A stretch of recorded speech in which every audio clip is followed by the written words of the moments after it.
সৌরভ চেয়েছিল একটা স্বাভাবিক জীবন, কিন্তু প্রকৃতির উপর নিয়ন্ত্রণ শুধুমাত্র সৃষ্টিকর্তা। ঈদে মুক্তিপ্রাপ্ত সিনেমা ও নাটক ঘিরে দর্শকদের প্রত্যাশা থাকে আকাশচুম্বী। ভালো মন্দ কাজকে ঘিরে থাকে আলোচনা সমালোচনা।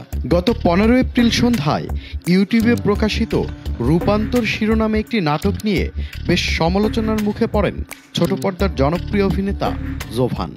এই কার্ডটা নেন, সে আমার ডক্টর, তার কাছে যান, গিয়ে জিজ্ঞেস করেন কেন আমি আপনার ভাগ্নিকে বিয়ে করতে পারবো না। এই নাটকে একজন তরুণ চিত্রশিল্পীর চরিত্রে অভিনয় করেছেন জোভান। গল্পে উঠে এসেছে হরমোনজনিত পরিবর্তনের কারণে একজন মানুষের একা হয়ে যাওয়ার গল্প।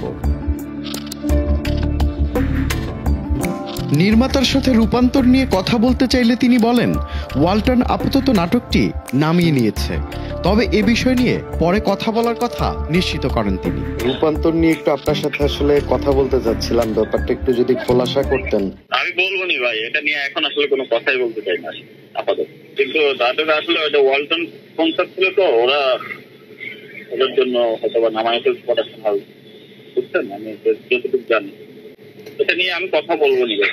ওয়ালটন ফ্রিজ কিনে অনেকের মতো আপনিও হয়ে যেতে পারেন মিলেনিয়াল, সেরা পণ্যের সেরা অফার। তবে সাধারণ মানুষ মনে করেন রূপান্তরের গল্প ট্রান্সজেন্ডার মতবাদকে প্রমোট করে, এমন অভিযোগ এনে নানা নেতিবাচক কমেন্ট করেন জোভানকে নিয়ে। পরে তীব্র সমালোচনায় পড়ে নাটকটি ইউটিউব থেকে সরিয়ে ফেলা হয়। সবচেয়ে বেশি অভিযোগের তীর ছোড়া হয় কেন্দ্রীয় চরিত্রে অভিনয় করা জোভানের বিরুদ্ধে। এর ফলে এই অভিনেতার ফেসবুক পেজ সহ অনেক কাজেও পড়েছে এই সমালোচনার প্রভাব। তবে অভিনেতা জোভান সিদ্ধান্ত নিয়েছেন তিনি ভবিষ্যতে এ ধরনের কাজ আর করবেন না। জোভানের এমন সিদ্ধান্তেও বেশ প্রতিক্রিয়া দেখিয়েছেন একটি মহল। তারা বলছেন জোভানের এমন সিদ্ধান্ত একদমই ঠিক হয়নি। তবে জোভান এ প্রসঙ্গে স্পষ্ট করে বলেছেন, আমি বুঝতে পারছি না নাটকটি নিয়ে কেন এমন সমালোচনা করা হচ্ছে। নাটকটির ভিউ হয়েছিল 90,000, তাহলে বাকি মানুষ তো দেখেনি। আমার মনে হয় তারা নাটক না দেখেই সমালোচনা করছেন। বিষয়টি নিয়ে আমি ঘোরের মধ্যে আছি, বুঝতে পারছি না কি হচ্ছে। নাটকটিতে অভিনয়ের কারণে জোভানের বিরুদ্ধে দেওয়া হয়েছে বয়কটের ডাক।